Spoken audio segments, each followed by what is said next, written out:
गोवर्धन धराधार गोकुल त्राणकारक विष्णु बाहु कृतोच्छायो गवाम कोटि प्रदो भव। अर्थात हे पृथ्वी को धारण करने वाले, हे गोकुल के कष्टों का निवारण करने वाले, भगवान श्री हरि की बाहुओं पर विराजमान होकर छाया प्रदान करने वाले, हे गोवर्धन कोटि गायों को प्रदान करने की कृपा करें। दीपावली के अगले दिन यानी कार्तिक मास की शुक्ल पक्ष की प्रतिपदा तिथि के दिन गोवर्धन पूजा का उत्सव मनाया जाता है। इस दिन अनाज और घी से विभिन्न प्रकार के खाद्य पदार्थ पकवान बनाकर उन्हें अर्पित किए जाते हैं। गोवर्धन पूजा के दिन गायों की भी पूजा की जाती है। शास्त्रों में बताया गया है कि गाय उसी प्रकार पवित्र होती हैं जैसे नदियों में गंगा जी। गायों को देवी लक्ष्मी का स्वरूप भी कहा गया है। देवी लक्ष्मी जिस प्रकार सुख समृद्धि प्रदान करती हैं, उसी प्रकार गौ माता भी अपने दूध रूपी अमृत से स्वास्थ्य रूपी धन प्रदान करती हैं। उनका बछड़ा खेतों में अनाज उगाता है और ऐसी गौ संपूर्ण मानव जाति के लिए पूजनीय और आदरणीय है। गौ के प्रति श्रद्धा प्रकट करने के लिए भी कार्तिक शुक्ल पक्ष प्रतिपदा के दिन गोवर्धन पूजा की जाती है और उसी के प्रतीक स्वरूप उनकी पूजा अर्चना की जाती है। भगवान श्री कृष्ण ने अपनी अनेक लीलाएं करते हुए गायों की सेवा की है। उन्हें प्रतिदिन वे चराने ले जाते थे और इसी प्रसंग के कारण हम दिवाली के दिन गौ माता का पूजन गोधूली बेला में करते हैं। भगवान श्री कृष्ण गायों के रक्षक थे, इसलिए उन्हें गोपाला के नाम से भी जाना जाता है। विष्णु पुराण में भी वर्णित है कि नमो ब्राह्मण देवाय गो ब्राह्मण हिताय च जगत हिताय कृष्णाय गोविंदाय नमो नमः। यहाँ कृष्ण को गायों और ब्राह्मणों का शुभ चिंतक बताए गए हैं। अतः गोवर्धन पूजा के बाद गोधन अर्थात गायों की पूजा की जाती है। उन्हें सजाया जाता है, उन्हें अच्छी तरह से खिलाया जाता है। उन्हें आगे रखकर भक्त गोवर्धन की परिक्रमा करते हैं। तो चलिए इस गोवर्धन पूजा के उपलक्ष्य में उसी से जुड़ी हुई एक पौराणिक कथा का श्रवण करते हैं। एक समय देवराज इंद्र को अभिमान हो गया था और उनके इस अभिमान को नष्ट करने के लिए भगवान श्री कृष्ण, जो कि स्वयं पूर्ण पुरुषोत्तम भगवान है, उन्होंने एक लीला की रचना की। एक दिन उन्होंने देखा कि सभी व्रजवासी उत्तम पकवान बना रहे हैं, किसी यज्ञ और पूजा की तैयारी कर रहे हैं। तब श्री कृष्ण ने अत्यंत निर्दोषता पूर्वक अपने भाई बलराम के साथ अपने पिता नंद महाराज से पूछा कि बाबा, ये आप कौन सी पूजा की तैयारी कर रहे हैं? तो इसके उत्तर में नंद महाराज ने कहा, हे पुत्र, हम इंद्र यज्ञ की तैयारी कर रहे हैं। तो भगवान श्री कृष्ण ने पूछा, लेकिन हम इंद्र के यज्ञ की तैयारी क्यों कर रहे हैं? तो नंद महाराज ने उत्तर दिया, हे पुत्र, प्रतिवर्ष हम देवराज इंद्र को प्रसन्न करने के लिए ये इंद्र यज्ञ करते हैं, क्योंकि देवराज इंद्र वर्षा के देवता हैं। उनके द्वारा भेजी गई वर्षा से ही हमारा जीवन चलता है। हमारी गायों को हरा भरा घास मिलता है और अनाज उगते हैं। इसलिए उनके प्रति कृतज्ञता व्यक्त करने के लिए हम प्रत्येक वर्ष ये पूजा करते हैं। अब नंद महाराज की ये बात तो भगवान के गले से उतरी नहीं। उन्होंने नंद महाराज से कहा, लेकिन पिताश्री, देवराज इंद्र तो मात्र अपना कर्तव्य निभा रहे हैं, उसमें उनका कोई विशेष महत्व नहीं है, इसलिए उनकी विशेष पूजा अर्चना करने की भी कोई आवश्यकता नहीं है। वास्तव में तो ये गोवर्धन पर्वत है जो हमें अपनी हरी भरी घास प्रदान करता है, जिसे खाकर हमारी गायें दूध देती हैं। गोवर्धन के पेड़ पौधे हमें फल, मूल और पुष्प प्रदान करते हैं। उसकी लकड़ियों से हमारे घर बनते हैं और वही हमें वर्षा भी प्रदान करता है। तो इसलिए हमें गोवर्धन की पूजा करनी चाहिए, ना कि इंद्रदेव की। इस प्रकार कृष्ण ने अपने बुद्धि चातुर्य से सभी व्रजवासी और नंद महाराज को इस बात पर सहमत कर लिया कि आखिर देवराज इंद्र के यज्ञ की बजाय गोवर्धन पर्वत की पूजा की जानी चाहिए, और कृष्ण की बातों से कौन इनकार कर सकता है। तो इस प्रकार सभी वृंदावन वासी भी सहमत हो गए और उन सभी ने धूमधाम से गोवर्धन पर्वत की पूजा की। उन्हें विभिन्न वस्तुएं और पकवान, व्यंजन इत्यादि अर्पित किए और गोवर्धन पर्वत की परिक्रमा भी की। अब ये सब देखकर देवराज इंद्र को बड़ा ही क्रोध आया। उन्हें लगा कि ये तो उनका अपमान हुआ है, इसलिए उनके आदेश पर उन्होंने कुछ भयंकर वर्षा के बादलों को वृंदावन भेजा। देवराज इंद्र की आज्ञा से सभी भयंकर बादलों ने वृंदावन को घेर लिया और अपनी पूर्ण ताकत से उन्मुक्त होकर वर्षा करने लगे। बिजली लगातार चमक रही थी, बादल गरज रहे थे, शरीर को हिला देने वाली अत्यंत भयंकर हवा और मूसलाधार बारिश हो रही थी। तेज वर्षा के कारण ऐसा लग रहा था मानो तीर चल रहे हो, और वो वर्षा की बूंदें बड़े बड़े खंभों के समान थी। बिना रुके हुए जल बरसाते हुए बादलों ने धीरे धीरे वृंदावन की समस्त भूमि को जल से भर दिया, जिससे कोई ऊपर नीचे का भेद नहीं रहा। विशेषकर पशुओं के लिए ये स्थिति अत्यंत दुखदायी थी।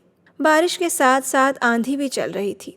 कड़ाके की ठंड से हर वृंदावन वासी कांप रहा था, और जब कोई सुरक्षित स्थान नहीं मिला तो उन सब ने भगवान गोविंद की शरण ली।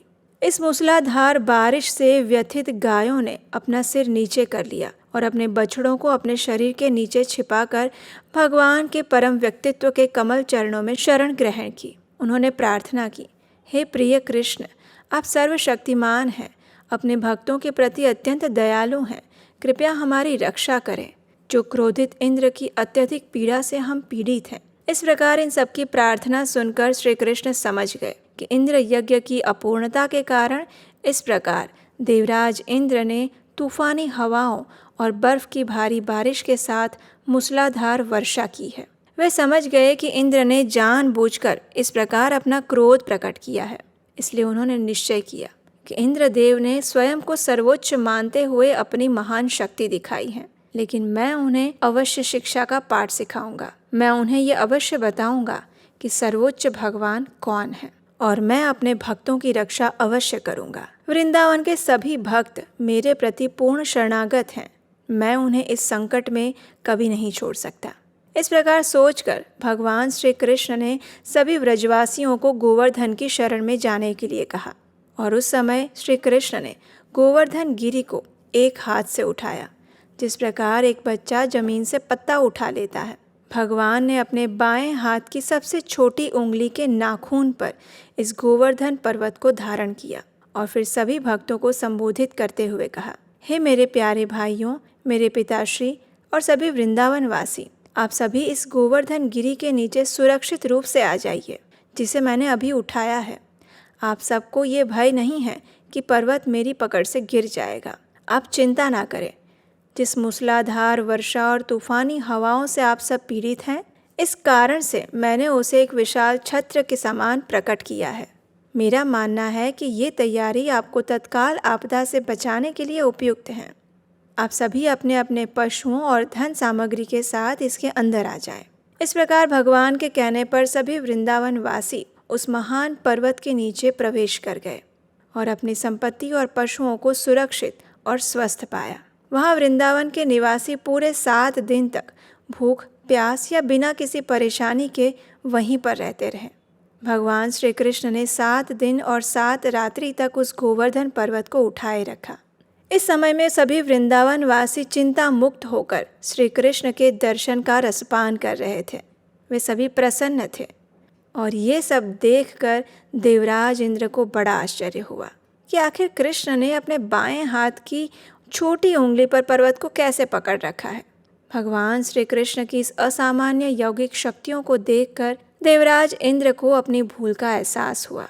उन्हें अपने अभिमान पर प्रायश्चित होने लगा। उन्होंने अपने सभी मेघों को बुलाया और वर्षा को रोक दिया। कुछ ही समय में संपूर्ण वृंदावन से बादल अदृश्य हो गए। सूर्य फिर से उदय हो गया। जो तूफानी हवाएं थी वे रुक गई, और उस समय गिरधारी कृष्ण, जिन्हें अब गोवर्धनधारी पूर्ण पुरुषोत्तम परमेश्वर के नाम से भी जाना जाता है, उन्होंने कहा, हे मेरे प्रिय ग्वाल बालों, अब आप अपनी पत्नी, बच्चों, गायों और कीमती सामान के साथ बाहर जा सकते हैं। नदियों का पानी उतर चुका है और धूप खिल चुकी है।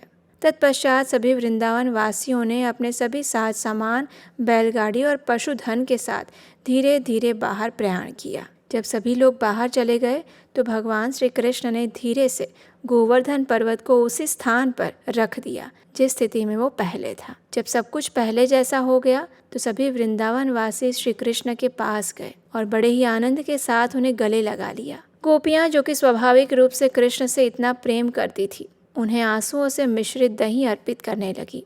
उन पर प्रचुर मात्रा में आशीर्वाद बरसाने लगी। यशोदा माता, रोहिणी माता, नंद महाराज, बलराम जी और सभी ने एक के बाद एक कृष्ण को गले लगाया और उन्हें आशीर्वाद दिया। ये देखकर सिद्ध लोक, गंधर्व लोक, चारण लोक आदि विभिन्न लोकों में रहने वाले सभी देवताओं ने भी अपनी पूर्ण संतुष्टि व्यक्त की। उन्होंने पृथ्वी पर पुष्पों की वर्षा की, अनेक प्रकार के शंख बजाए, अपने अपने वाद्य यंत्र बजाकर वे अपनी प्रसन्नता प्रकट करने लगे। और इस घटना के बाद पूर्ण पुरुषोत्तम परमेश्वर अपने प्रिय मित्रों और पशुओं से घिरकर वापस अपने घर लौट आए। भगवान श्री कृष्ण की इस गोवर्धन लीला से हम समझ सकते हैं कि भगवान की शरण में रहने वाले भक्तों का भगवान कभी भी अहित नहीं होने देते।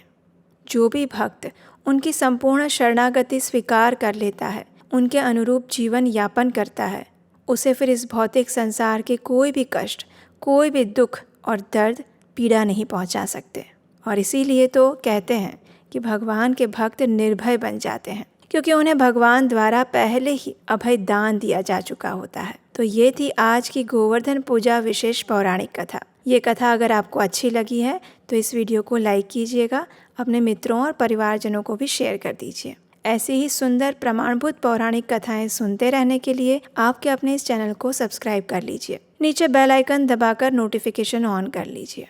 और हम आपसे मिलेंगे ऐसी ही सुंदर पौराणिक कथाओं के साथ फिर एक बार बहुत जल्द। हरे कृष्णा।